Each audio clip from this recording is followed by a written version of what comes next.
네, 연일 사상 최고치를 경신하던 국내 증시의 변동성이 발생했습니다. 지난주 매도 사이드카, 매수 사이드카를 오가면서 변동성을 키워가는 모습이었는데요. 빠른 기간 내에 급격하게 지수가 오른 만큼 고점에 대한 부담도 상당한 가운데 미국발 AI 논란까지 더해지면서 혼돈의 장세가 이어지고 있습니다. 경계감이 커진 시장에서 어떻게 대응하면 좋을지 지금부터 살펴보겠습니다. 오늘 함께해 주실 분들 소개해드리겠습니다. 블루오션 인베스트먼트 김동섭 대표 나오셨고요. 또 글로벌 사이버대 재테크 자산관리학과 김성효 교수, 또 SK증권 리서치센터 자산전략부의 윤원태 부서장 나오셨습니다. 안녕하십니까? 안녕하십니까? 용감한 토크쇼 직설은 SBS 비즈 뉴스 앱과 유튜브에서 실시간으로 시청하실 수 있습니다. 해외 IB에서 국내 증시를 매우 긍정적으로 평가를 하고 있지만 최근 외국인들의 흐름을 보면 국내 주식을 많이 팔고 있습니다. 특히 이제 반도체를 중심으로 순매도 행렬이 이어지고 있는데 이걸 개인 투자자들이 적극적으로 받아내고 있는 모습. 최근의 수급 흐름이거든요. 어떻게 보십니까? 이거를 이제 외국인들을 셀코리아로 봐야 되냐, 아니면은 일시적인 것인지 수급의 흐름이 어떻게 바뀌어가고 있다고 보십니까, 김동수 대표? 일단 외국인들은 이제 차익 실현 쪽으로 좀 보는 것 같습니다. 그러니까 너무 많이 올랐기 때문에 일부 차익 실현하는 거로 보이고 있고요. 네. 이게 많이 오르면서 따라붙지 못했던 개미들이 사실 달려드는 상황일 수 있거든요. 그래서 외국인들이 파는 거를 이제 개인들이 많이 받아갔어요. 네. 많이 받아갔는데 사실 삼성전자 같은 경우에는 사실은 우리가 15만 원 이상 간다는 생각은 안 했거든요. 대부분은. 물론 시장에서는 장이 좋아지니까 20만 원, 24만 원 지금 목표치가 나오고는 있지만 이 이전에 10만 원대에서는 사실 굉장히 많이 올랐다는 생각을 하는 사람이 많았었죠. 네. 그 부분이 있던 상태에서 주가가 오르니까 그걸 놓친 어떤 폼모 상태가 좀 온 것도 있고요. 그다음에 사실 이제 이자보다는 주식시장에 너무 화랑이 오니까 그 은행에 있는 돈이 예적금이 많이 옮겨가는 그런 상황도 있었어요. 네, 네. 27조 정도 움직이면서 들리는 소문에 은행에 손님이 없다. 오히려 증권가에는 할머니도 지팡이 들고 나오고 있고 또 아이도 있는 젊은 엄마들이 유모차 아이 데리고 온다. 그럼 과거에는 이러한 상황은 이제 꼭지 시그널 중에 하나였거든요. 네. 근데 이제 지금은 그런 상황이 좀 아닌 게 뭐냐면 반도체 슈퍼 사이클이 형성되면서 이 HBM에 들어가는 D램이라는 수요가 너무 많잖아요. 공급에 비해서. 그러니까 이게 사이클이 엄청 커지고 또 삼성전자 재평가되는 그런 과정이 오다 보니까 과거처럼 주가가 뛰고 끝난다 이런 생각하는 것 같지 않습니다. 오히려 지금은 더 기회다라는 생각을 하는 투자가들이 많이 몰려가는 그런 상황이 된 거죠. 그래서 네. 단기적으로 많이 올라간 거에 대한 이익을 실현하는 외국인 입장에서는 팔만한 위치라고 좀 생각해 본 것 같고요. 일부. 네. 개미들은 여기서 사도 먹을 게 많다 이런 생각을 하는 것 같은데요. 제가 볼 때는 개미들이 스마트하게 잘 접근하는 것 같아요. 실제로 매매하는 거 보면 옛날에는 주가가 올라갈 것 같으면 꼭 쥐고 놓지를 않아요. 그냥 계속 쥐고 있어요. 그러니까 이제 외국인들 더 안 사주면서 시장이 밀려버리는 상황이 되거든요. 매수세가 줄여주면서. 근데 지금은 올라가면은 적절한 순간에 물량을 던지면 수익 실현도 하면서 이 수급의 어떤 움직임을 좀 주고 있어요. 근데 네. 그런 부분을 보면 지금 상태는 이제 과거처럼 꼭지나 이런 상황이 전혀 아니고 오히려 현재는 서로 간에 이제 어느 정도 상황에 맞게 대응을 하는 과정 정도로 네. 보는 게 맞지 않을까 이런 해석을 알겠습니다. 하고 있습니다. 윤원태 부사장님, 은행 고객들 많이 뺏어 오셨습니까? 제가 뺏진 않았고요. 네. 자연스럽게 들어오고 있는 것 많이 같습니다. 찾으세요 요즘에? 많이 찾고 있는 것 개인 같습니다. 컨설팅이나 이렇게 의뢰해서 오시는 분들이 정말 많아요. 맞습니다. 저희도 지방 지점이 몇 개 없는데도 불구하고 네. 지방 지점에서 저를 찾는 분들도 많으신 것 같고요. 정말 달라진 분위기군요 이게. 네, 맞습니다. 확실히 비대면으로 들어오시는 고객들도 많고 계좌들도 많이 들어오는 것 같고요. 기사 보셔서 알겠지만 지금 그 주식 대출도 어마어마하게 늘어나고 있는 분위기가 정말 머니무브가 발생하고 있는 건 맞는 것 같고, 이 머니무브라는 게 사실 지금 예금 자산이 주식시장으로 넘어오고 있는 이 머니무브 현상이 일시적일지 추세적일지는 좀 더 지켜봐야 될 것 같기는 합니다. 네. 다만 저는 보고 있는 게 연말 연초에 일시적인 퇴직 자금들이 유입이 조금 컸다라고 생각을 하거든요. 연말 네. 연초에 퇴직 자금들이 예년의 경우에는 채권형 자금으로 많이 몰렸었는데 네. 올해의 경우에는 주식시장이 너무 좋다 보니까 채권 자금이 아니라 주식시장으로 넘어왔던 수요들이 상당히 컸던 것 같고요. 네. 거기에 더해서 포모 장세에서 다들 이제 주식으로 돈 벌고 있는데 나만 못 벌었나라는 공포감 때문에도 예금에서 넘어오는 고객들이 많지 않았을까라는 생각이 듭니다. 채권 상품 수익률이 재미없죠. 특히 요즘 같은 때 지금 이제 모든 자산에서 마이너스 나는 건 채권 자산밖에 그렇죠. 없습니다. 네. 뭐 금리가 오르면 채권 가격 떨어지는데 네, 맞습니다. 요즘 뭐 10년물도 많이 올랐고. 자, 이거를 어떻게 보겠어요, 교수님? 네. 그러면 우리 2021년 때 봤었던 일종의 제2의 동학개미 운동이냐, 이 개인들의 공격적인 매수세를 어떻게 평가하십니까? 뭐 일단은 정부에서 저는 이거를 좀 조장하고 있다라는 생각을 하고 있고요. 정부에서 이제 부동산 하지 마라, 주식을 해라, 뭐 이런 식으로 굉장히 지금 유도를 하고 있기 때문에 네. 이제 여기에 반응을 한다고 생각을 합니다. 그래서 지금은 사실은 정부에서 공약을 할 때 코스피 5천을 외쳤지만 사실 그걸 믿는 사람은 별로 없었거든요. 네. 그런데 이제 그게 눈앞에서 진짜 되는 걸 보니까 이제 또 이제 부동산도 규제가 많이 있고 하다 보니까 이제 그런 측면에서 사람들이 이제 인생을 설계를 할 때 부동산에 이제 몰빵을 하는 이제 그런 거에서 조금 벗어나는 그런 계기가 되고 있다고 생각을 합니다. 알겠습니다. 자, 시장 하나씩 짚어보죠. 미장은 지난주 충격이 상당히 컸습니다. 네. 소프트웨어 산업을 AI가 다 먹어버릴 것이다. 이제 이런 우려가 엄습을 한 거죠. 그러면서 뭐 작년에 우리가 몇 차례 봤었던 소위 AI 거품, 이 새로운 공포로 또 이렇게 나타나는 양상인데 이게 끝난 건가요? 아니면 잠시 쉬는 국면인가요? 뭔가요, 지금? 근데 사실 산업이 발전하면 네. 이전에 있었던 산업은 뒤로 밀려갈 수밖에 없는 건 사실이고요. 이전의 기업들은 그거를 좀 더 발전시켜서 현재 다가오는 기술과 접목해서 가야 되는 게 사실인 거고요. 예를 들어서 뭐 비슷한 예일지 모르겠지만 옛날에 핸드폰 우리가 막 누르는 거 썼잖아요. 네. 간혹가다 누르는 게 고장나고 잘 안 될 때도 있었는데 스마트폰 딱 들어오니까 어떻게 됩니까? 싹 다 산업이 바뀌어버리잖아요. 그러면서 엄청난 속도로 발전하고 그러니까 애플이 뭐 삼성한테 특허 소송까지 걸어서 못 들어오게 하려 하다가 결국 안 됐잖아요. 그러니까 지금이 어쩌면 그런 단계일 수 있는 부분, 결국 발전하는 과정에서 나오는 과도기적인 성향? 이 정도가 정답인 거지.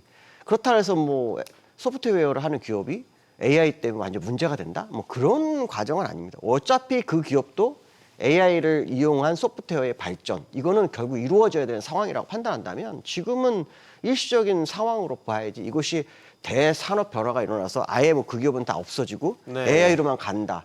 뭐 엔트로피라는 기업이 빨리 AI 도구를 만든 거가 우선인 것뿐이지 산업 자체가 완전히 싹 다 바뀌지는 않을 거라고 생각한다 그러면 지금 일시적이니까 젠스랑도 그 얘기를 했잖아요. AI는 소프트웨어를 이용하는데 도구 정도에 불과하지 그 이상 아닐 거다. 물론 뭐 엔비디아 입장에서는 더 많은 칩을 팔아먹어야 되기 때문에 일단 그렇게 얘기한 건지 모르겠지만 제가 보는 관점으로도 빠른 사회 변화가 있는 건 사실이지만 네. 오랫동안 사람들이 사용했던 걸 하루아침에 다 바뀌지는 않는다라고 본다면 지금은 잠깐 멈춤 정도 지나가는 과정 속에서 뭐 일어날 수 있는 그런 사건 뭐 이 정도로 해석해야 될 것 같습니다. 교수님, 네. 미장의 수익률이라는 측면에서 보면 사실 작년까지는 꽤 괜찮은 뭐 사실상 글로벌 증시를 이끌었던 견인차 역할이었는데 올해부터는 뭐 지금 수익률만 보면 하위권이에요. 그러니까 뭐 이 증시가 약간 뭐 S&P 500 기준으로 7천을 결국 못 넘고 밀리고 있잖아요. 네. 고점을 찍고 내려가는 건가? 이렇게 봐야 돼요? 저는 이제 고점을 찍고 내려간다고 봅니다. 네. 그래서 저는 작년부터 했던 얘기가 이제 다른 채널 나가고 그러면 네. 미국 주식 하지 마라. 국장 와야 된다. 과감하게 저는 그렇게 얘기하셨어요? 계속 네. 그렇게 이제 하고 있었는데 이제 지금 그게 이제 나타나고 있다. 이렇게 보고 있습니다. 그 미장을 끌어올릴 만한 재료들은 아직 많이 있다고 봐야 되지 않나요? 그렇죠. 재료는 많이 있습니다만. 예를 들면 뭐 케빈 허씨가 일시적으로 뭐 큰 혼란을 일으켰지만 네. 예를 들어서 금리 인하를 본격적으로 만약에 케빈 허씨가 들어와서 한다면 유동성에 대한 확대 네. 기대도 살아날 수 있고 이거를 이제 약세장으로 진입을 했나라고 보기에는 아직은 좀 더 판단해야 될 거리들이 좀 남아 있는 거 아닙니까? 뭐 이제 그렇게 좀 신중을 기한다면 조금 더 상황을 지켜보고 판단을 할 수도 있겠지만은 네. 이제 저 같은 경우는 그걸 이제 거기까지 뭐 기다릴 게 뭐가 있나. 네, 그러고 또 이제 중간 선거도 있고, 네. 그다음에 연준 의장 교체도 있고, 이 두 가지가 사실은 역사적으로 봤을 때 그다지 좋은 상황은 아니거든요. 네. 그러다 보니까 저는 이제 그쪽은 조금 이제 흔들리기 시작을 했다라고 봅니다. 부사님도 같은 생각이세요? 최근 들어서 나타나고 있는 뭐 외국인들의 매도 또는 네. AI의 버블론이 지난 얼마 전에 언제 있었는지 기억하시나요? 11월이었습니다. 맞아요, 11월. 네. 3개월 단위로 지금 나타나고 있거든요. 근데 이 시즌이 지금 실적 시즌과도 맞닿아 있고요. 그리고 또 미국 재무부가 현금을 빨아들이는 시즌과도 맞닿아 있습니다. 그래서 저는 지난 11월과 2월이 똑같은 양상으로 저는 재현되고 있다라고 생각이 되는데 네. 뭐 AI 버블론 같은 경우 실적 발표하면서 다음 가이던스에 대해서 뭐 투자에 대한 확대 가능성을 제시하면서 불안감을 조장하거나 아니면은 실적에 대한 가이던스를 조금 기대 못 미치게 제시하거나 이런 것들이 주가를 억누르는 시기다라고 생각을 하고 있고요. 네. 그래서 뭐 말씀드린 위기 AI 버블에 대해서는 앞으로도 계속 작용할 수 있는 모멘텀이다라고 저는 보고 있는데 거기에 더해서 이제 그 유동성적인 측면에서 본다라면 네. 지금 재무부의 TJ 잔고가 다시 늘어나고 있거든요. 지난 11월에도 늘어나면서 시장의 유동성을 빨아들이는 역할을 했었는데 그런 국면에서 본다면 지난 11월과 똑같이 지금 재현이 되고 있는 국면이고 그 11월 이후의 모습들을 보면 외국인들이 다시 국내로 들어왔거든요. 똑같이 저도 다시 지금부터는 다시 또 외국인들이 2월이 지나고 나면 유입되지 않을까라고 생각을 하고 있고요. 지금 주요 IB들 특히 해외사들 같은 경우에는 국내 증시에 대해서 상당히 긍정적으로 평가하고 있는 것들 중에 가장 큰 포인트가 코리아 디스카운트의 해소 국면이다라고 보고 있는데 네. 코리아 디스카운트 같은 경우에도 앞서 시간에서 PBR 관련 그 배수 점검해 주셨었는데 PER 관련 점검해 주셨고 PBR로 보더라도 작년 연초에 시작할 때 한국 0.85배였거든요. PBR이 코스피가. 근데 지금 1.6배까지 늘어났어요. 그럼에도 불구하고 글로벌 피어들 대비해서 보면 여전히 낮은 수준이고요.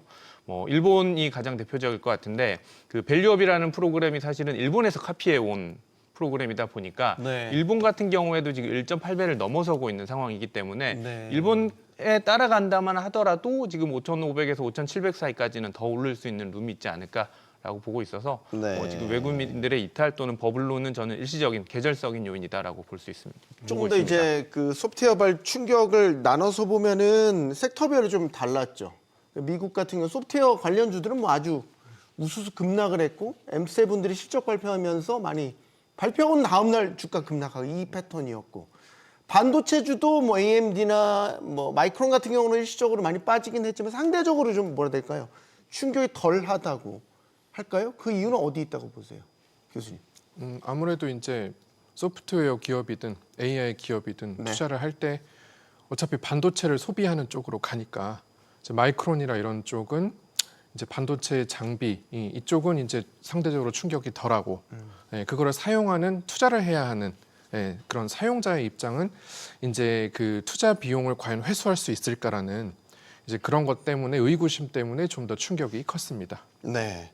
이게 이제 우리 시장에서도 비슷한 양상으로 나타났죠. 상대적으로 충격이 덜했던 건 우리는 삼성과 하이닉스가 이제 사실상 주포로 이제 견인차 역할을 하니까 요 소프트웨어발 충격에 상대적으로 좀 덜 영향받으니까 빠지는 것도 좀 덜 빠지고 많이 빠졌다가도 금방 회복하고 뭐 이런 양상이 나타난 거 아니겠습니까? 일단은 이제 미국 시장에서 보면 결국은 칩 생산 업체는 사실 상관이 없어요. 어떤 상황이 와도 칩은 계속 소비가 될 수밖에 없는 상황이기 때문에 칩 생산 업체는 문제가 없어요. 문제는 뭐냐면 이제 기업들이 어떤 수익 모델을 가져갈 거야. 뭐 닷컴 버블 때도 수익 구조가 문제가 좀 됐었던 부분이거든요. 근데 그분을 이겨냈던 부분인데 지금도 이제 그 상황으로 가는 과정이라고 보고 있고요. 다만 이제 이게 그 기업들이 수익 구조를 못 내게 되면은 칩을 소비를 좀 줄일 수 있다. 이런 해석을 좀 해봐서 아마 칩 생산 업체가 좀 힘들 수 있다. 이런 식으로 해석을 할 수 있지만 지금 사실은 시작한 지 2년 정도밖에 안 됐어요. 그래서 아직 이거를 가지고 미리 다 예측하기는 어렵고 다만 이제 과거 전례를 보면 한번 극복했던 상황이었다라고 본다 그러면 지금 상황에서 충분히 가능하다라고 판단을 할 수 있고요. 그렇기 때문에 이제 그 기업들에서는 과거 상황에서 설비 투자에 대한 부분을 또다시 증인하고 그러니까 증설하는 그런 과정이라고 본다 그러면 지금 뭐 일시적인 조금 상황으로만 보시는 게 맞을 것 같고요. 결국은 칩 생산 업체는 성장성에 또 기회가 있기 때문에 눌리면 눌릴수록 받아줘야 되는 자리에 있는 거 아닌가 생각하고 그 기업들, 빅테크 기업들이 이제 그걸 어떻게 사용하는지에 대한 부분은 우리가 조금 더 옥석 가리기를 하는 그런 기업 투자가 있어야 되겠다 이렇게 해석을 해야 될 것 같습니다. 네, 이거는 반도체와 관련해서는 뭐 예를 들면은 삼성전자 하이닉스가 이제 HBM4 시대로 접어들게 되면서 그러니까 이게 과잉이든 아니든 반도체는 어쨌든 계속 쓴다는 거 아니에요. 이제 이 논리가 적용된다라고 봐야 되는 거죠. 네, 맞습니다. 우선 삼성전자 하이닉스 입장에서 보면 두 가지가 다 있을 것 같습니다. HBM이라고 하는 반도체 부분과 과거의 레거시 반도체 부분이 두 개 다 지금 호황을 겪고 있는 국면인 것 같은데요. HBM 국면 같은 경우에는 지금 경쟁사가 없습니다, 사실상. 얼마 전에 마이크론 같은 경우도 HBM4가 엔비디아에서 탈락을 했다라는 기사가 나오는 거 보면 이제 앞으로도 HBM 시장은 계속해서 삼성전자와 하이닉스가 주도할 수밖에 없는 반독점 시장이 될 걸로 생각을 하고 있고요. 레거시 반도체 측면에서도 지금 수요가 계속해서 확대가 되다 보니까 삼성전자 하이닉스는 가격을 계속해서 올리고 있고요. 작년 같은 경우에 디램 가격이 지금 170% 정도까지 올랐는데 올해 1분기에만 한 50%에서 60%까지 추가로 지금 상승 가능성이 있고요. 이런 분위기가 계속 가다 보니까 지금 뭐 소프트웨어의 몰락, 충격 이런 이슈에도 불구하고 반도체 업종에 있는 삼성전자 하이닉스는 계속해서 갈 수밖에 없는 국면을 맞는 것 같고요. 네. 올해 실적은 기록적인 실적을 낼 것 같습니다. 내년까지도 이어질 수 있고요. 지금 주가는 이제 내년, 내후년이 아니라 그 다음 단계를 또 고민하고 있는 시기가 아닐까라는 생각을 합니다. 알겠습니다. 지난주에 그 시장을 흔들었던 소프트웨어발 충격 보면서 어떤 생각이 드셨는지 궁금합니다. 이게 AI가 한 산업을 통째로 집어삼킬 수 있다라는 우려로 이제 확대는 뺄게요. 해석이 된 거잖아요.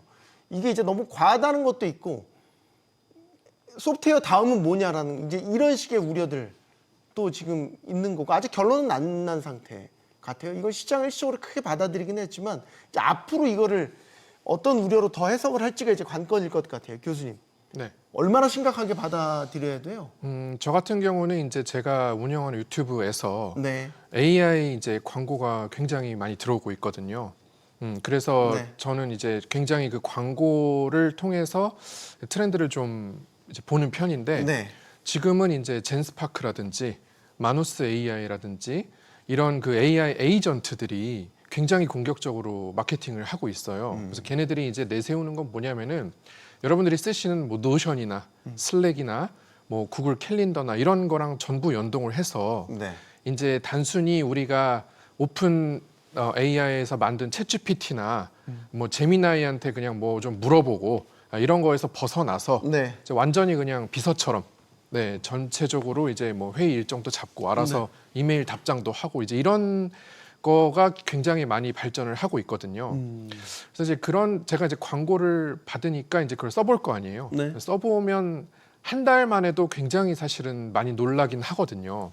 네, 그래서 정말 이제 AI를 이용해서 비서처럼 직원처럼 이렇게 할 수 있는 것들이 정말 많이 되고 있어서 사실은 이제 그런 것들을 하는 사람들에게는 소프트웨어가 이제 없어지겠구나. 네, 이렇게 이제 생각할 수도 있다고 생각을 합니다.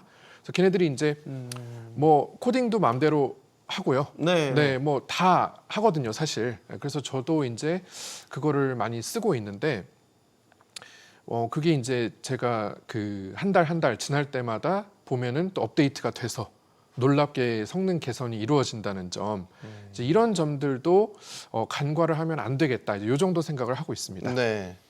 그러면 시장의 우려가 과한 걸까? 과한 게 아니라는 생각도 드는군요. 우려가 과하다기보다는 저는 새로운 국면에 진입했다라고 생각을 하고 있습니다. 그리고 네. 과거의 소프트웨어 업체들의 경우에는 어쩔 수 없이 퇴보할 수밖에 없다라고 생각을 하고 있고요. 근데 아이러니 작년까지만 해도 그 업체들이 다 앞에 AI 땡땡 붙여서 이 소프트웨어 AI가 소프트웨어 산업을 더 새로운 비즈니스 모델의 업그레이드로 이렇게 막 받아들여지고 엄청 그것도 홍보를 했거든요. 그렇습니다. 제가 이번에 이슈가 돼서 엔스로픽의 그 클로드를 사용해 봤거든요. 네. 정말 어마어마한 것 같더라고요. 코어 그 네, 툴을 맞습니다. 그 써보셨어요? 툴을 한번 써봤는데요. 네. 제 직업이 이제 애널리스트인데 애널리스트의 직업도 위협할 것 같다라는 생각이 저는 위기감이 들더라고요. 네. 예를 들어서 어떤 주제 주고 파일 주고 하니까 다 정리해서 세미나 자료를 만들어 주더라고요. 근데 이게 절대 뭐 어설픈 세미나 자료가 아니에요. 그래요? 네. 활용을 해보니까 확실히 과거의 툴과는 다른 수준인 것 같고요. 그 수준을 벗어난 게 이제 과거의 툴들이 이걸 따라올 수 없기 때문에 그 다음 국면은 반대로 이 AI를 이용한 소프트웨어들이 다시 등장하지 않을까. AI 위에서 다시 이 부분을 활용하면서 새로운 툴로 작용하지 않을까라는 생각을 가지고 있고요. 위기감이라는 거에 대해서는 과거의 툴들 또는 과거의 소프트웨어들에 대해서는 어느 정도 위기 의식은 가질 수 있다라고 저는 생각이 들고 있고요. 그 다음에 새로운 국면에서 또 뭐 에이전트 AI를 이용한 또 다른 소프트웨어 네. 이런 것들이 이제 새롭게 등장하지 않을까라는 생각이 듭니다. 그럼 소위 말해 AI가 도장 깨기 하듯이 소프트웨어, 다음은 뭐 금융, 뭐 이런 식으로 이제 계속 침범해 갈 수 있겠네요. 예를 들어서 이번에 엔트로피에게 그거보다 더 고도화된 툴이 나오면 그 다음에 어떻게 대처할 거냐.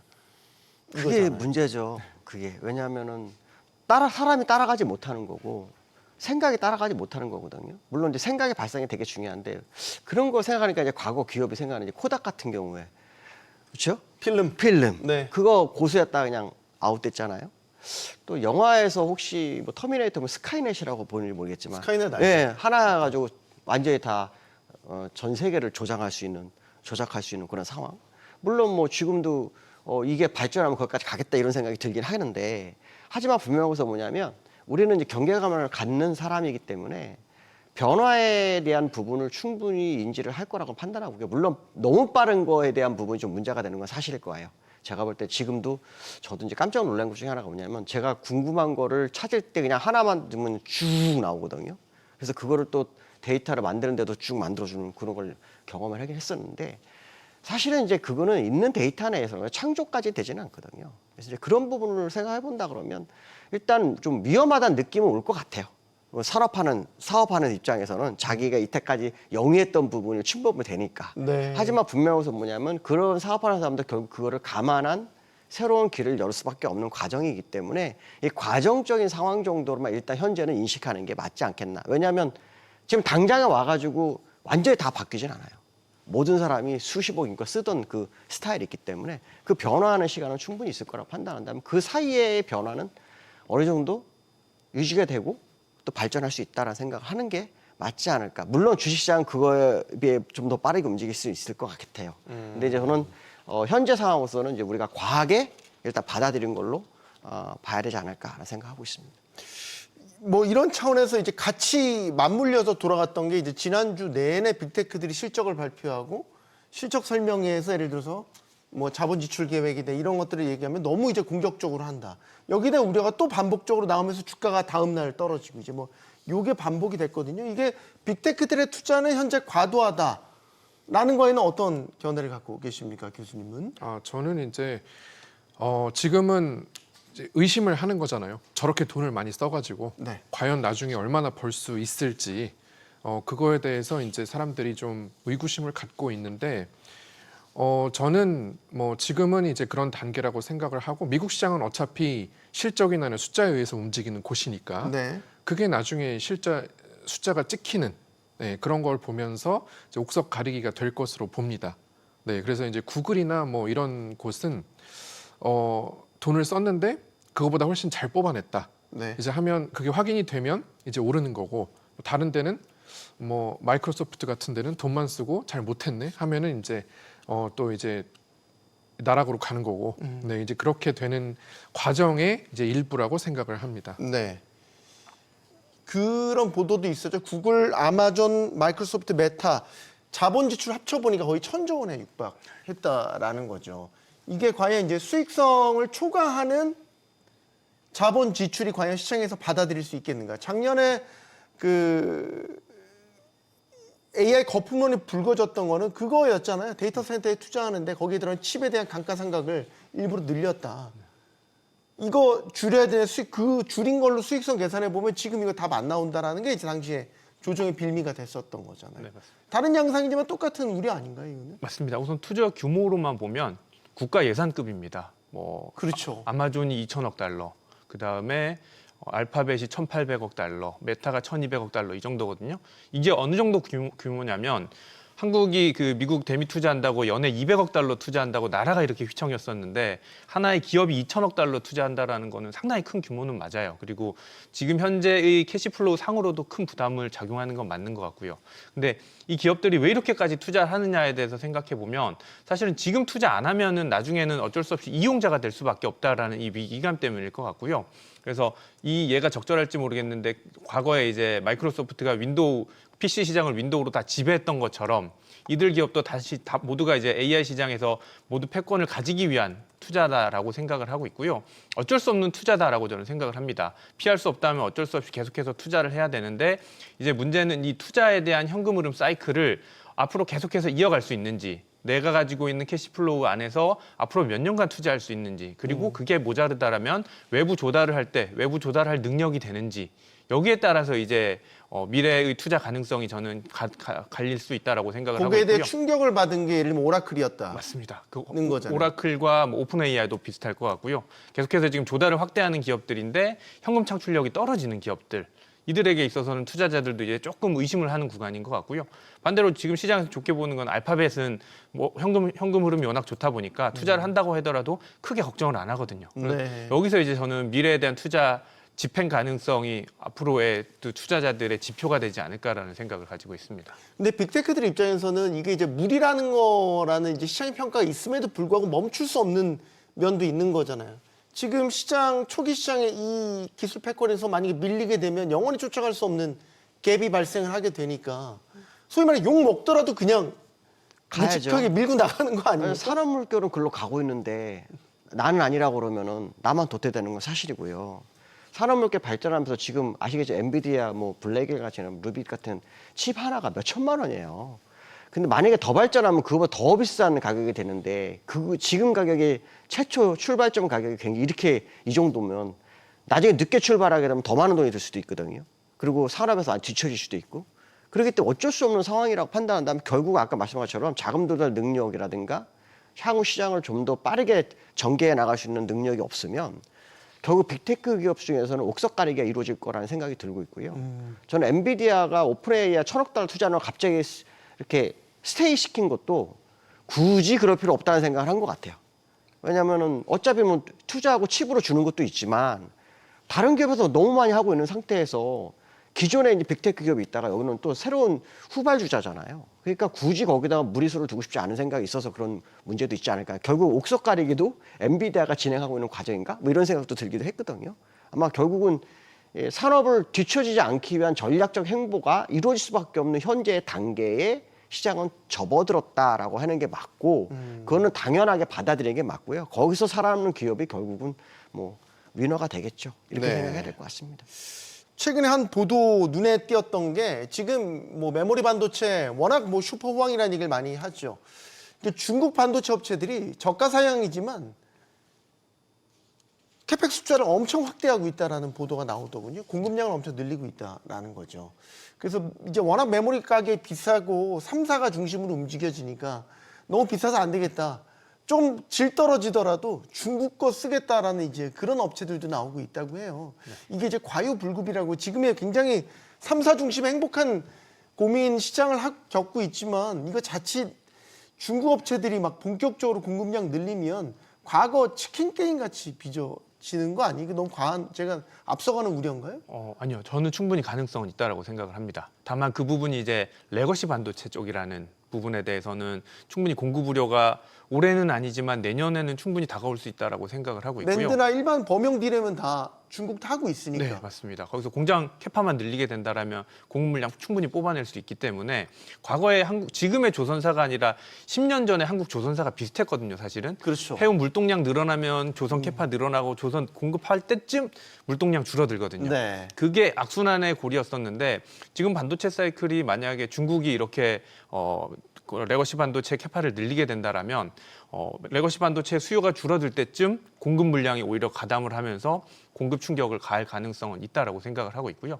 다만 이게 시기적으로 올해는 아닐 것 같다라는 겁니다. 올해의 경우에는 그 중국 쪽에서 캐파를 늘린다고 하더라도 당장 이게 나오는 것보다는 시간이 걸리기 때문에 올해의 경우에는 여전히 반도체 수요 부족, 디램, 메모리 다 지금 수요가 부족한 상황, 수요가 부족한 게 아니라 공급이 부족한 상황이기 때문에 네. 올해까지는 계속해서 이 쇼티지는 지속될 수밖에 없다라고 생각이 됩니다. 교수님은 이 우려를 어떤 정도의 리스크로 평가를 하세요?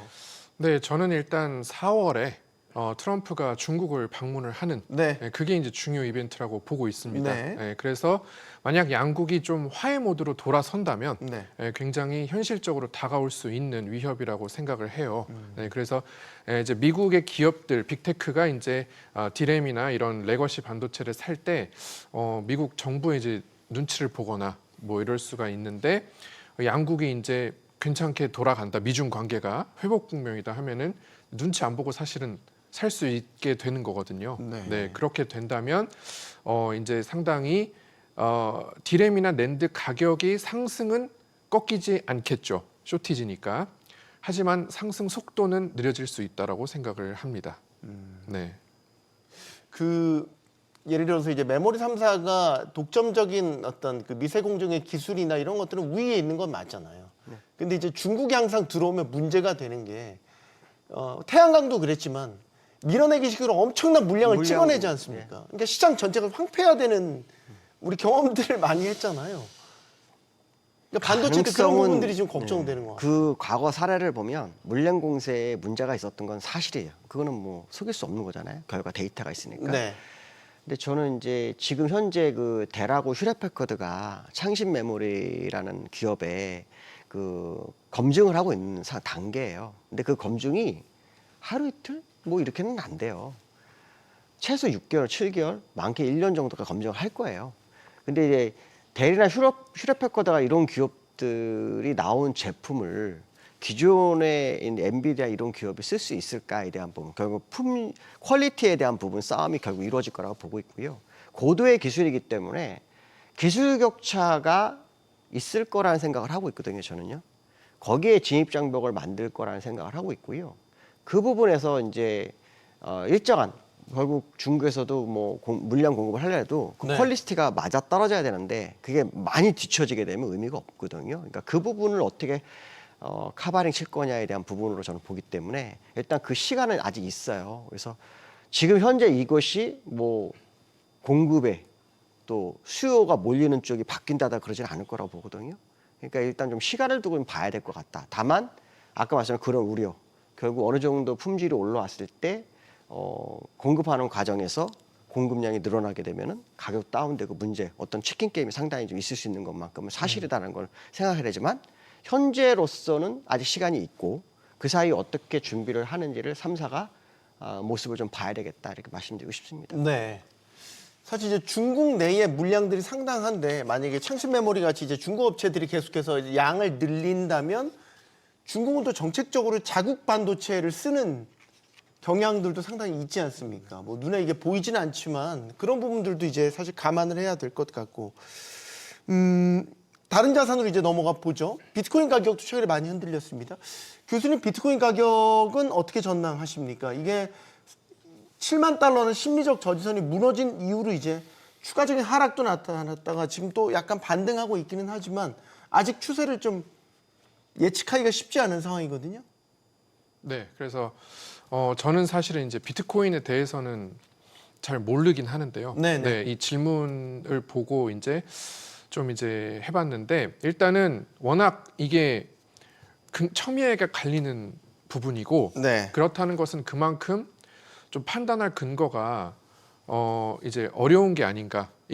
다른 자산에 비해서 비트코인은 특히나 어떨 때 오르고 어떨 때 내리는 게 조금 명확하지 않고 역사도 짧다 보니까 지금 상황에 대해서 똑같은 상황을 보고 양쪽이 너무 이제 정반대의 의견을 많이 하고 있더라고요. 그래서 네. 저는 일단은 비트코인은 결론적으로는 전 잘 모르겠다. 네. 근데 많은 사람들이 사실은 올라간다는 기대가 있는 것은 사실이다. 네, 이렇게 말을 하겠습니다. 네. 그 마이클 버리가 또 이제 이런 세 가지 시나리오를 제시를 하면서 7만 달러, 6만 달러, 5만 달러 이제 비트코인 가격이 단계별로 떨어질 때마다 이제 금융시장이 대재앙, 새로운 재앙이 나타날 것이다. 이건 이제 자산 간의 연계성을 보고 얘기를 한 것 같아요. 그러니까 유동성의 흐름이 이제 어떻게 나타날 것이냐. 만약에 비트코인에 이제 기관 자금도 꽤 많이 들어갔지 않습니까? 이 자금들이 지금 최근에 많이 출회가 됐고 이게 걷잡을 수 없이 만약에 뭐 서로 물량을 던져버리는 폭탄 매도로 나타난다면 우리가 어떤 시나리오를 걱정을 해야 될까요? 우선은 가능성은 충분히 있다라고 저는 생각이 됩니다. 7만 네. 달러, 6만 달러, 5만 달러까지 내려갈 가능성은 저는 열어놔야 될 필요가 있다라고 생각을 하고 있고요. 비트코인의 성격이 저는 바뀌었다라고 생각을 합니다. 과거의 경우에는 비트코인이 디지털 금이라고 해서 그 한정적인 공급 때문에 금과 비교가 되면서 안전자산으로 분류가 됐었는데 최근에서는 성격이 좀 변한 것 같고요. 이제는 그냥 대체자산 정도로 분류가 되고 있는 것 같은데 문제는 이제 금융시장 제도권으로 들어왔다는 거죠. 가상자산이. 네. 그게 저는 금융시장에 미칠 수 있는 충격이 상당히 커졌다라고 생각을 하고 있고요. 이번 2월 같은 경우에도 ETF에서 대량 매도가 나오면서 가격에 네. 충격을 줬던 모습들인데 마이크로 스트래티지 같은 경우에도 이제 거의 그 원래 산 가격 수준까지 지금 내려왔기 때문에 네. 여기서 더 떨어지게 된다면 손절 물량 나올 수 있다라고 저는 생각을 하고 있어서 뿐만 아니라 다양한 투자자들이 가격 하락하게 된다라면 손절성 매도 나올 수 있다라고 보고 있고요. 특히나 ETF 같은 경우에는 파생형 상품으로도 많이 지금 나와 있는 상황이기 때문에 네. 파생의 특성상 이런 충격이 오게 된다면 충격이 가중될 것이고 제도권에 들어온 금융시장의 특성상 한쪽만 충격을 받을 수는 없거든요. 여기서 충격을 가면 제도권은 괴가 다 물려있기 때문에 다 연쇄적인 충격을 받을 수 있기 때문에 이런 부분에 대해서는 유의가 필요하다라고 생각을 하고 있고요. 거기에 더해서 이제 조금 더 이제 새로운 아이디어일지 모르겠지만 엔캐리 트레이드가 현실화될 수 있습니다. 근데 엔캐리 트레이드 자금이 어디에 쓸려 있을까 생각해 보면 가상화폐 시장으로도 많이 몰려 있을 것으로 생각이 되거든요. 네. 그렇기 때문에 이 자금들이 다시 매도가 되고 일분 자금으로 돌아오게 된다라면 이 부분 같은 경우에도 가상화폐 시장의 충격으로 작용할 가능성은 있다라고 생각이 됩니다. 비트코인에 대한 규정을 우리가 디지털 안전자산, 달러에 대한 해치, 인플레이션의 해치 수단으로 여겨졌다가 지금 그런 정의도 내리기가 애매모호해졌어요. 다 같이 묶여서 그냥 가버리니까. 일단은 그냥 금융상품 하나로 보는 게 맞을 것 같아요. 그냥 금융상품으로. 왜냐면 금융상품은 오를 수도 있고 내릴 수도 있고. 네. 근데 사실 비트코인 제가 2006년도에 TV 보니까 TV에서 부천에 있는 무슨 커피숍에서 비트코인 가지고 커피 한 잔 준다고 막 그랬었어요. 그래서 제가 그때 그냥 그거 보고 저게 될까? 했었는데 지금 네. 여기까지 1억까지 뭐 가고 했었잖아요. 네. 근데 지금은 내려오니까 뭐 투자하는 데 되게 힘들어하는데 비트코인을 이제 금융상품으로 본다 그러면 비트코인이 언제 올라가고 내려가는지를 구분해야 되거든요. 지난번에 이제 이 뉴욕 시장에서 ETF로 상장하면서 한번 뛰었고요. 네. 그다음에 트럼프 대통령이 펴받기 위해서 이제 이 비트코인에 대한 어떤 부양책 뭐 요거 들고 나오면서 한번 확 날랐고요.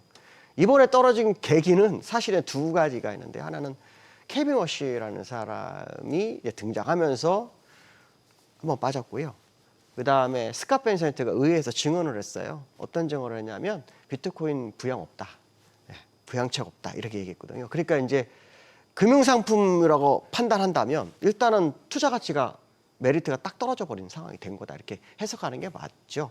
다만 이제 ETF라는 것이 있기 때문에 이게 기초자산으로 ETF를 만드니까 그게 이제 상하방에 대한 기대감이 있잖아요. 그래서 뭐 계속 빠진다 이건 뭐 장담 못 해요. 다만 이제 비트코인이라는 것을 우리가 만지지 못하는 거고 또 이자라든가 현금 흐름 뭐 이런 게 사실 어렵잖아요. 그러니까 이런 부분이 좀 문제가 되는 부분이 있는 건 사실이지만 금융상품 하나로 본다 그러면 뭐 지금은 결국은 내려가는 과정 중에 하나 정도로만 보시는 게 같아요. 사실 저는 몇 년 전만 해도 비트코인을 인정을 안 했어요. 왜냐하면 아무 가치가 없고 보지도 못하고 아무런 훔쳐가기도 하는 돈이다 보니까 네. 이게 사실은 별로 안 봤었는데 지금 이제 금융상품 하나로 본다고 한다면 지금은 결국 뭐 올라갔던 거에 대한 내려가는 파동 뭐 이 정도 거기에서 아까 말씀하신 뭐 스트래테지 뭐 이런 기업들이 뭐 완전히 거기 몰빵 투자를 했었잖아요. 네. 투자한 기업이 손절 나면 또 금융 상품이니까 손절 나면 또 그만큼의 또 리스크가 오는 뭐 이 정도로 접근하시는 게 맞지 않을까 생각이 들고 있습니다. 금과 은 가격은 어떻게 전망하세요? 이게 케빈 워시 지명 소식이 아주 크게 빠졌다가 또 다시 반등했다가 또 빠졌다가 은은 뭐 변동성 더 큰데 말이죠. 저는 일단은 일본이 이제 개연 저지선을 확보를 했죠. 자민당과. 네. 네, 그러면서 이제 개연을 할 거라고 봅니다. 네, 그래서 일본이 전쟁 가능 국가, 이제 2차 세계대전 이후로 정말 많은 일본인들이 갈망했던 전쟁 가는 국가가 되면 네. 이제 당연히 군비 증강을 하게 될 겁니다. 네. 네, 그렇게 되면 독도를 사이에 두고 또 이제 영토권 분쟁이 있는 한국도 네, 군비 경쟁에 참가를 안 할 수가 없게 되고요. 네. 네, 전체적으로 또 한국은 북한과 굉장히 이제 적대적인 관계를 가지고 있고 네. 또 중국, 대만까지 해서 동북아에 사실은 상당한 그런 긴장감이 군사적 긴장감이 높아질 수 있는 파장이 이제 시작이 됐거든요. 네. 그래서 그런 흐름으로 본다면 금과 은은 굉장히 이제 그런 측면에서 오를 가능성이 높다라고 보고 있습니다. 만약에 케빈 워시가 네, 긴축적으로 통화 정책을 하겠다. 네, 청문회 같은 데서 네, 네. 한번 또 발작하지 않을까요? 그렇다면 그렇죠. 네, 그거는 또 전혀 다른 문제이지만 그렇게 사실 나온다면 지금의 가장 큰 충격은 네. 미국의 통화 정책 변화에 대한 우려 때문에 이렇게 한번 네, 네, 크게 빠진 네. 거잖아요. 네. 그러니까 이제 사실 케빈 워시가 어떤 사람인지를 명확하게 입증이 돼야 될 건데 아마 그게 청문회 자리에서 처음으로 드러나게 되겠죠. 네. 그러니까 투자자 하시는 분들 입장에서는 그게 확인이 되고 그 다음에 포지션을 정해야 되지 않을까요? 일단은 근데 이제 그 우려 때문에 크게 빠졌기 때문에 제가 볼 때는 네. 시장에서 그렇게 미리 겁을 먹고 빠지는 경우는 대부분 실제로 까보면은 그렇게 우려할 만한 상황이 아닌 경우가 많았거든요. 네. 근데 딱 바뀌었는데 굉장히 낙관적으로 오히려 얘는 괜찮을 거야 했던 애가 갑자기 매파적으로 발언을 해가지고 네. 충격을 주는 경우는 있어도 미리 겁먹고 빠진 경우에 실제로 그거보다 더 악화된 경우는 잘 없었어요. 네. 그런 걸 봤을 때는 저는 일단 그거는 시장의 우려보다는 괜찮을 거다 오히려 미국은 네 그렇게 알겠습니다. 보고 있습니다. 부사장님은 어떻게 보십니까? 저는 이제 금이 왜 이렇게 올랐을까에 대해서 고민을 해보면 과거에 안전자산이라고 분류됐던 것들이 금도 있었지만 앞서서 말했던 디지털금이라고 했던 비트코인도 있었고요. 네. 미국채 이렇게 대표적이었던 것 같은데 디지털금이라고 했던 비트코인이 이제 안전자산으로 분류가 안 되면서 수요가 많이 둔화된 것 같고요. 그 다음에 이제 미국채에 대한 평가인데 미국채도 이제 안전자산으로의 분류가 조금은 약해진 것 같습니다. 워낙 재정에 대한 불안이 확대가 되고 있고 공급이 확대가 되다 보니까 안전자산으로의 지위는 이제 금이 유일하지 않을까라는 생각을 가지고 있고 그게 지금 금값을 이렇게 폭등시켰던 원인이 아닐까라고 생각이 되거든요. 근데 그 관점에서 생각해 본다라면 올해도 안전자산은 금밖에 없다라고 저는 생각이 됩니다. 미국채 재정 불안 여전히 있고요. 올해 중간선거 앞두고 있기 때문에 재정 확대되려는 재정 확대 정책 더 나올 걸로 생각을 하고 있기 때문에 그렇게 된다라면 미국채 불안감 더 조장할 수가 있을 것 같아서 뭐 미국뿐만 아니라 일본, 유럽 지금 모든 국가들이 재정을 확대하고 있는 국면이다 보니까 재정에 대한 불확실성을 감안한다라면 안전자산으로서의 지위는 금이 더 오히려 독보적일 것 같고 그렇게 된다라면 금에 대한 수요는 지금 가격이 너무 많이 올라서 변동성이 큰 구간이긴 맞지만 네. 수요는 여전히 저는 안전자산으로서의 수요는 유지될 수 있다라고 보고 있습니다. 근데 만약에 케빈 워시가 예전에 이제 연준 이사 시절에 했던 인터뷰 같은 걸 보면 이제 연준이 예를 들어서 재무부에 빌려주는 돈이 너무 과다해서 시중의 유동성이 너무 많이 풀렸고 너무 쉽게 쓰는 돈이 지금의 인플레이션을 만들었다. 이제 뭐 이런 식의 인터뷰들을 많이 했잖아요. 네네. 그럼 이제 그런 성향을 가진 케빈 워시가 만약에 대차 대조부 축소라든지 뭐 이런 것들을 시사하게 된다면 금값은 당연히 1차 충격은 받는 거 아닌가요? 맞습니다. 그 이슈가 불거진다면 큰 충격이 갈 수도 있습니다. 특히나 지금의 금값이 올랐던 기본적인 아이디어 중에 하나는 금리가 내려간다라는 전제 조건하에 금값이 많이 올랐던 건데 네. 케빈 워시가 만약에 과거에 QE를 반대했던 성향을 그대로 유지를 하면서 QE에 대해서 보수적으로 접근을 하게 된다라면 금값의 충격, 금값뿐만 아니라 사실은 글로벌 금융시장에 충격을 줄 수 있는 환경은 맞을 것 같고요. 다만 그 부분이 청문회에서 어떻게 발현이 되는지 아니면은 과거의 스탠스가 바뀌어서 이번에는 또 완화적인 통화 정책을 선호할지 이 부분은 지켜봐야 되지 않을까라고 생각이 됩니다. 자, 이제 설 연휴를 앞두고 있습니다. 설 연휴를 앞두고 우리 투자자들은 어떤 전략으로 시장에 임해야 될까? 크게 흔들렸던 시장이 일단 한번 잦아들고 그다음에 맞이하는 새로운 주란 말이죠. 어떤 전략이 유효하겠습니까? 원래 보통 설 연휴 앞두고 막 공격적으로 뭘 매수 매도 전략을 취하기는 좀 부담스러운 시기 아니겠습니까? 아무래도 연휴가 기니까 불안하잖아요. 며칠 동안 뭐 미국이 빠져버리면 다 반영할 거고 네. 미국 오르면 또 올라갈 거고 이런 생각을 많이 하잖아요. 왜냐하면 현재 상황을 보지 않고 쉬는 기간 동안에 이제 글로벌 시장을 볼 수밖에 없으니까요. 근데 지금은 사실은 이제 그런 상황은 아닌 것 같아요. 이제 아까 뭐 말씀하신 이제 저한테는 이제 얘기할 기회가 없었지만 네. 기술적으로는 미국이 계속 조금 올라가고 있어요. 우상향으로. 기술적으로 네, 올라간다. 기술적으로 조금씩 올라가서 뭐냐면 이제 과거에 보면은 기술적으로 아주 중요한 월봉이라든가 이런 데서 봤을 때 우상향 추세선에 딱 걸리면 웬만하면 조정을 주면서 수평으로 뭐 쌍봉이나 쓰리봉을 만드는 과정을 갖춰요. 근데 지금은 우상향을 찔끔찔끔 타가면서 목표치를 계속 높여요. 그래서 사실 원래 다우를 한 52,000까지 보고 있었거든요. 근데 설마 했는데 5만을 넘어버리더라고요. 이렇게 내렸다고 그러면서 계속 옆으로 기면서 이런 상황이고 우리나라 같은 경우에 사실은 저는 5천을 본 적이 없었어요. 저는 원래 3,650 정도 보고 있었고 네. 그거 돌파하면서 새로운 파동 만들면서 이제 어느 정도 지수를 예측을 하고 있는데 완전히 다 돌파된 상태예요. 이럴 때는 이제 너무 지수가 높다 보니 1%만 내려도 50%가 되는 거예요. 그러면 조금 뭐 올라가가지고 차익 실현한다 하면은 2, 3% 내면 150포인트 빠지는 거거든요. 네. 변동성이 커질 수밖에 없는 건 사실인 거예요. 그러니까 과거에는 1%, 2%는 어마어마하기 때문에 그 정도면 바닥이다 생각하는데 너무 많이 올라가니까 이제 버리는 사람이 많아지니까 지수가 좀 많이 흔들리는 그런 자리가 된 거예요. 그러니까 이건 사실 어떻게 보면은 지수가 높아지면서 가지고 있는 사람들이 이제 그 높은 지수에 대한 면역이 생기지 않아서 공포감에 물량을 던지는 사람이 생겨서 변동성이 생기는 거라고 보거든요. 또 더 많이 오르니까 이거 잘못하면 나 놓칠까 해서 따라붙는 포모 현상도 있고요. 네. 그런 상황이기 때문에 이제 그게 이제 어느 정도 면역 체계가 이제 투자가들이 오는 그런 상황이 아마 한 달 정도는 있을 거라 보거든요. 그런 계산을 해본다라면 연휴 한 주를 이제 딱 지나가게 해주잖아요. 네. 그럼 2주가 지나가는 거잖아요. 예. 그러니까 지금은 이제 그게 어느 정도 몸에 익혀진 사람 입장에서는 굳이 여기에 대한 대응을 뭐 물량을 줄여서 이런 상황은 아닌 것 같아요. 그냥 아마도 기존에 주가가 낮을 때에처럼 대응을 네. 하는 그런 상황. 근데 저는 지금 이 상황이 지난번에 말씀드렸지만 새로운 파동을 만드는 상황이 정말 맞다면 여기 정말 출발자일 수 있고요. 이게 꼭지라면 굉장히 부담스러울 수 있잖아요. 근데 과거에 미국장이 행보할 때 우리나라 간 역사가 있어요. 그 역사가 있었기 때문에 그걸 한번 믿어봐라라고 말씀드리고 싶어요. 왜냐하면 그때하고 지금 차이점은 뭐냐면 코리아 디스카운트 해소가 되고 있고 네. 일본이 급등할 때 썼던 아까 밸류업에 대한 부분을 우리가 그대로 가져와서 지금 3차 상법 개정안까지 가고 있고 이런 상황이 그 당시하고는 너무 다른 거예요. 그 당시에도 미국과 디커플링이 됐었던 때는 그런 부분은 없었거든요. 근데 지금은 그런 기초 베이스가 있는 상태라는 거죠. 거기다가 시장 이끌어주는 기업들이 세계적으로 지금 AI의 가장 핫한 시장에서의 최선의 결과를 내고 있는 과정이라고 그러면 지금은 네. 뭐 두려워할 사항은 아니라고 판단하고 있습니다. 부서장님. 국내 증권사 통틀어서 SK증권이 가장 공격적으로 코스피 전망을 하셨더군요.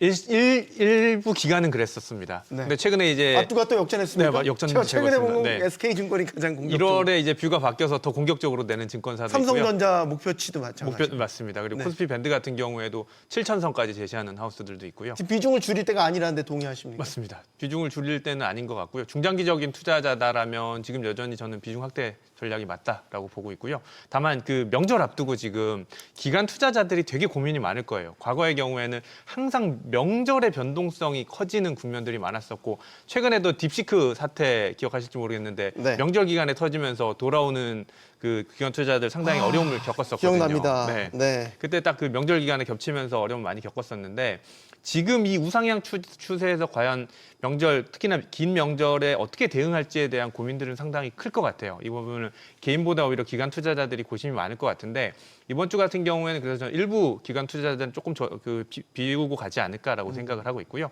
아무래도 다음 주 연휴 그리고 목금까지 휴가 쓰는 그 사람들도 많기 때문에 맞아요. 일부는 조금 조정하고 가지 않을까라는 생각을 가지고 있습니다. 알겠습니다. 시장을 뒤흔들었던 소프트웨어 산업 충격은 언제든 AI발 공포가 엄습할 수 있다는 걸 확인시켜 주었습니다. 더 강력한 AI 도구가 출시되면 그땐 다른 산업이 더 큰 타격을 받는 식으로 말이죠. 자, 그래서 변동성에 대비한 해지 전략은 상시 가동할 준비가 되어 있어야 합니다. 자, 여기는 모든 경제가 모이는 SBS 비즈였고요. 시청해주신 여러분 고맙습니다.